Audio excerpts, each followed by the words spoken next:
Hello, listeners. It's Mallory Wilsey, Chief Producer of the Enrollify Network, and I want to take just a moment to tell you about another show on Enrollify that I know you'll love. Mastering the Next is a cutting-edge podcast exploring the future of graduate, online, and non-traditional education through the lens of technology and artificial intelligence. Staying competitive in the world of graduate student recruitment and enrollment means keeping up with the ever-evolving tech trends in higher ed. Join Dr. Ray Lutsky, VP of Strategic Partnerships at Element 451, as he explores what's next at the dynamic intersection of student recruitment and leading-edge technology. Each episode will explore future trends and the technologies shaping the academic landscape of the 21st century.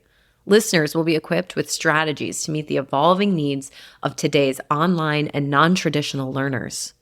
New episodes drop every other Friday, and you can subscribe to the show by visiting podcast.enrollify.org or just search Mastering the Next wherever you get your podcasts.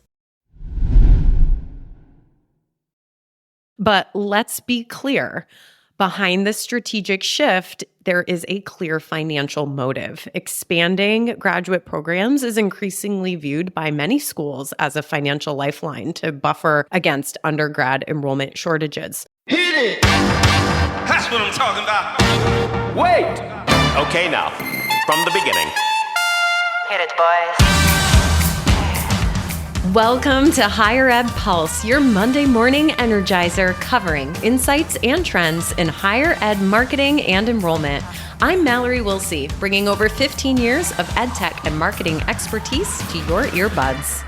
And I'm Seth Odell, joining the Pulse with my own adventures from leading marketing at top universities to founding Kanahoma, one of the industry's fastest growing digital marketing agencies. Each week, we bring you the kind of insider insights you typically only find over cocktails with your pals at a conference. It's fast, it's fun, and it's designed for you, the busy higher ed professional. You're not just listening to another podcast. You're checking the pulse of higher education.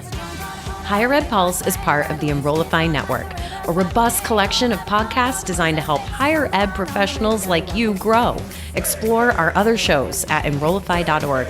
Enrollify is made possible by Element 451, the next generation AI student engagement platform, helping institutions create meaningful and personalized interactions with students. Learn more at element451.com. Welcome back to The Pulse. Hey, Seth, how are you today? How's it going, Mallory? It's great to see you, great to be here, and I'm excited to chat. Per usual. You know what I'm excited about? Taking my dog for a walk later tonight to get some soft serve ice cream. I live around the corner from a soft serve ice cream stand. It is open now for the season, and it is really hard to not go there every single day. You know, I don't think people who are not maybe from the Northeast understand. Maybe they do. Let me know, like in the comments. But growing up in upstate New York, it's a big deal, obviously, because, soft serve is not a year-round opportunity. It's seasonal. And so, we could talk about, Puxatawny Phil being the symbol of spring. But no. It is soft serve ice cream is the very first indication that summer may be on the horizon. And so I'm from Albany, New York, and literally I have a text chat with my friends about Tasty Freeze, which is the best if you don't know that area at all. But it opened almost a month late this year because of a flood. And so every day my friends would drive by, they'd be like, it's still closed. It's not open. What's going on? And so it has been an emotional roller coaster, even for me, 3,000 miles away, to follow the heartbreak and the struggle of my friends back home waiting for Tasty Freeze to open this year. I think everyone in upstate New York has their favorite soft serve ice cream stand. In fact, my first job was at a soft serve ice cream stand. Really? Facts. I worked at 2 different ones. That's amazing. Who knew, right? Who knew? You learn something new every day. I love that your friends are chronicling this. It's too good. Yeah, it's so good. I'm envious now that it has officially opened. All right. Well, listeners know that we've been examining different types of institutions on our recent episodes.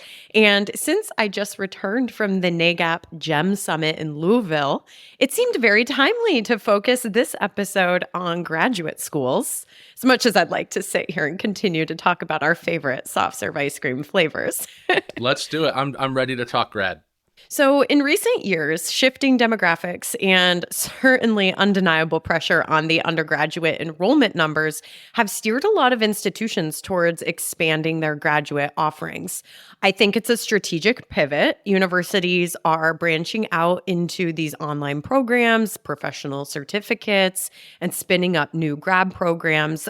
Of course, looking to target a different or broader audience. And this often does include international students and working professionals. But let's be clear. Behind this strategic shift, there is a clear financial motive. Expanding graduate programs is increasingly viewed by many schools as a financial lifeline to buffer against undergrad enrollment shortages. We had a chance when we were at NAGAP to talk to Naronda White, who's the incoming president of NAGAP and an associate dean at Georgia Southern University. And she leaned into the financial and resource strains that this rush to graduate expansion is creating within institutions. It's bloating faculty workloads, it's stretching support services, and the sustainability of this growth is now under scrutiny. So it's just this classic case of trying to do more with less. And that scenario too often leads to burnout and turnover among the most dedicated team members. So Seth, here we are. I know you work with a number of grad schools at Kanahoma. So what's your take on this? Yeah, there's a lot to unpack. Where I would start with is I think you're just spot on that the grad space is very crowded and it's very complicated. For folks that were early in the grad space, as you mentioned, it is a great offset for declines in traditional enrollment. Almost all of our partners, actually, I think every single one of our partners that's a college university has a grad play, and many of the ones that are doing well, grad actually makes up, almost half of their enrollments. And so those are folks that kind of maybe had a 10 or 15 year head start and have been building out master's programs at an earlier basis. And so maybe institutions like ours that we partner with, a lot of them have 4,000 students and 1,500, 2,000 grad students. But the first to keep in mind is exactly why are so many folks shifting towards grad now? And if you're looking towards grad now, it's a much more crowded market than it used to be, and it's a real problem. One of the biggest things I would call out is like understanding the total addressable market for grad. The total grad market, meaning the total number of students that go to grad school, is 1/10 the size of the total addressable market for adult undergraduate programs. So there's 40 million students in the country with some credit and no credential, meaning that they started college and didn't finish, and less than 3 million graduate students. And so ultimately, this is a much, much smaller market. And so that's the first mistake people make, is that they all are moving into a space that is way, way smaller. And so normally that wouldn't make sense. Like, why are you going after the small market? And so one of the things I would call out is that, grad programs are demonstrably easier to build and deploy. The reason is grad programs use a string model typically, where you come in and most institutions, not all, you start at a front door, you take the first course, and then if it's a 13-course graduate program, you work your way through all the courses. Sometimes you can take a few in different orders, but more or less it's a pretty straight path. And that makes admissions easier, makes it easier to sit a class. At the undergraduate level, most institutions, if you're serving non-traditional students at the undergrad level, will take up to 90 credits, so 90 of 120 credits, which means people are coming in anywhere from never having taken courses or to having taken 3 years, and that means all of them need kind of their own front door, right? And so there's all these multiple entry points. It's way more complicated. That complexity can be solved with volume. So if you are, serving 1,000, 2,000 or more students at undergraduate level, it's no issue at all. You can have tons of programs with all sorts of entry points, between gen ed and the custom programs, you could figure it out. But if you're standing something up new, it's very hard and it's difficult to solve for. And so, I think I'd oversummarize by saying that the grad market is much smaller. It's much more crowded. It is easier to manage and sit operationally graduate programs. But as a marketer in the room, I can say it is way harder to market. And I think that people are not giving that enough credit because on the marketing side, it's just really, really expensive. And I don't see those costs going down anytime soon. Hey, it's Mallory. Exciting news. I'm hosting the Engage Summit in Raleigh on June 25th and 26th, and I'd love to meet you there. Together, we'll dive into the mind of the modern student, what fires them up, how they interact, and what they expect in today's digital age, and how tools like AI help put them in the driver's seat of their education. We have some terrific speakers, including our closing keynote, New York Times best-selling author Jeff Selingo. Sessions will dig into practical ideas and innovative strategies to get your team more student-centered and ready to adopt AI. And many of your favorite Enrollify hosts are presenting too, like Jamie Hunt, Jenny Lee Fowler, and Brian Gross. Use the discount code Enrollify50 for an extra $50 off your registration. Learn more and register at engage.element451.com. We can't wait to see you there. Well, at NAGAP, certainly a common conversation was about this resource constraint that a lot of recruiters and enrollment managers are feeling on the grad side. I was speaking with one professional who pointed out that he is responsible for the same volume of grad applicants that the undergrad team is responsible for, but he is but one person, and that undergrad team had 10 or more recruiters for the same, end goal of, X number of students. I have to imagine the Marcom team feels those same resource constraints as well. Perhaps their budgets for marketing these programs is, at par or even less than the budgets that they have available to them for undergrad. Well, I think, but the budget piece is one that like folks are not always being kind of honest about the level of spend they're going to need. And I think that is like an unfortunate common theme in our space is people who are not always like willing to come to terms with the reality of the present market. Beyond the budget and the spend issues, the other one I would say is still like the actual product itself, because there's still a large amount of folks that offer grad campus programs. We were invited to provide a proposal for a very large state institution that has a huge amount of grad campus programs, and we declined at Cano because we're like, grad campus programs are not the place to be anymore. There's some exceptions to that when they are programs that are designed for straight pathways from undergrad. So it's like a student who finishes their 4-year and stays for a 5th year, sure. But if you're expecting to like recruit adults and get them to like move to your city to take an on-campus grad program, you better be very, very elite and very high end. Like there's totally still room for some executive MBA programs, but by and large, if you are like a small to mid-sized tuition dependent institution that does not have significant reputational value, you got to accept the reality that like you have to be online, you have to be asynchronous, you have to be flexible. And you can add anything you want, like, one term, come in a weekend, and that's fine. But everything you add in has more friction that's going to yield less, that you need to rely more on having a higher caliber brand. And so it's not a blanket statement that you have to be 100% online and asynchronous, but I would say if you're offering graduate programs, that's where you have to start in your head. And then, convince yourself that you have enough brand equity that you can introduce friction into this process to create the custom learning experience you want, and trust that the demand for your brand is enough to still get you there. Most folks, I don't think they can do it. And so I think most folks need to be as flexible as possible. I would not take on marketing for a grad campus program right now, with extreme rare exception.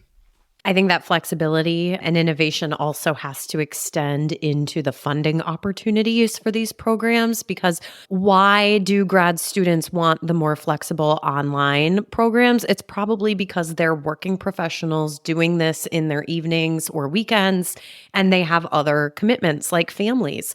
And you take all those challenges and then add the financial burdens of a grad program, which historically does not have the same scholarship or loan opportunities that undergraduates have available to them, which, student loans could be a whole topic in and of itself, and we'll save that for another day. But at ASU GSV, I was talking to someone at an optometry school. I referenced this on our last episode, who is finding ways to have the future employers pay for part of the tuition cost, right? And like fellowships or assistantships, additional scholarships. These are all ways to alleviate the financial burden on the grad students. And I think that is a really big mountain to climb. Yeah, I totally agree. I think the other one that I would call it as well is we're seeing a shift in demand in the market. The common one we all talk about is like shifts away from MBA. And so it's like, the MBA used to be the kind of premier elite grad program for a whole, like the business segment, and now we're seeing much more interest in specialization. So the MBA, a generalist program, even though I have one, I'm glad I have one. It's been great. I believe do you have an MBA, Mallory? Or you moved to specialization? Yeah, I moved to specialization. So I went with the IMC degree, Integrated Marketing Communications. So that's actually okay. I'm so glad that I asked that because that's exactly the shift we're seeing. I think is like folks away from a generalist to a specialist grad program, and that's a big market shift. I think people haven't talked about. Even like I was just this morning on with a client, and they were talking about the decline in MBA. And I said, we have to ask ourselves, do we want to fight the market or do we want to follow the market? Because it's expensive to fight the market because it means there's shrinking demand for certain areas. It's not necessarily shrinking demand for grad overall, but it is just like in your personal case, like people that are saying like, I want this graduate degree, but I think I want something a little bit more specialized and specific. I want to go deeper in this one core area rather than going broader. And so like that, I think is like a really like, that's a shift that's happening too that I'm not sure everybody is fully embraced. Okay, but all that said, now I think like the question if people are listening is like, okay, well, what do I do now and how do I have to grow? And what do we do with the grad programs we have if the market's more complex and competitive? And I would definitely say beyond, like, obviously follow the market, don't fight it, like we just talked about. I think, where in doubt, graduate programs have to align with undergraduate offerings, both to provide pathways, even though typically less than 10% of graduate students are coming from the same undergrad institution. But you want to do it from a brand perspective too. So it's hard to stand up grad programs outside of the core competence of the undergraduate offerings, meaning like, what are you known for? Well, let's extend that at the graduate level. I also think you can utilize a breadth and depth approach. So I learned this one at Southern New Hampshire, but, not just, a master's degree in marketing, but can you have a specialization in sports management? And you take those courses from your master's in sports management program. And so like utilizing both individual degrees and concentrations to create this model where people can sort of customize that graduate program. That has worked, and what it does is it creates a higher volume of programs. It lets you go after long tail keywords. So not just having one MBA, but having 20 MBAs, but you're repurposing course content you already have. And so it's sort of the best of both worlds. You're creating the specialization while still keeping the core program there. And so like that's like savvier product marketing is a key piece. And then I think, when in doubt, it's listening to the market, whether it is online, it's asynchronous, what are they looking for? Typically the problems I'm seeing at the graduate level is folks that are wondering, why can't we drive the growth in grad we grew 5 or 10 years ago? And the reality is because the market has shifted and not everybody's ready to take that medicine. That's really innovative in terms of the expanded program offerings all off of the core. I love that. You're getting the best of both worlds. It's so smart. I would also throw out, leaning into the storytelling of alumni. Oftentimes we live in such silos on campuses, but this is such a great opportunity to break that silo and to partner with the Alumni Relations Office and really find the stories of people who have been successful in their careers. And that doesn't always have to be, this person is now a news anchor, on this really popular show, or we don't need to go find celebrities, but we just need to go find alumni who are just really happy doing what they're doing and really credit and have a deep sense of gratefulness to the program for propelling them in their career. And I think the more we can find and tell those stories, certainly the better. And that's not rocket science, but the sad reality is it just doesn't happen enough still. I love that. I think it's a really, really good call out. Well, Seth, from soft serve ice cream to serving up unique grad programs. Oh, that was good. That was good. They better keep that in. Maybe that's the title of this. I love that. I'm here for that. I endorse it. That's so good. Well, on that very tasty note, we will close out. Yes. This is how we're signing out. No alternative options. This is the end of the show, and I am so here for it. I think we just cut it right there. 100%. That's it.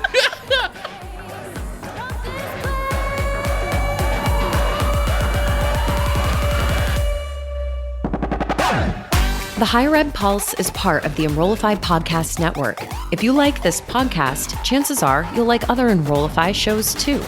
Our podcast network is growing by the month, and we've got a plethora of marketing, enrollment, and higher ed technology shows that are jam-packed with stories, ideas, and frameworks, all designed to empower you to be a better higher ed professional. Our show helps higher ed marketers and admission pros find their next big idea and features a selection of the industry's best as your hosts.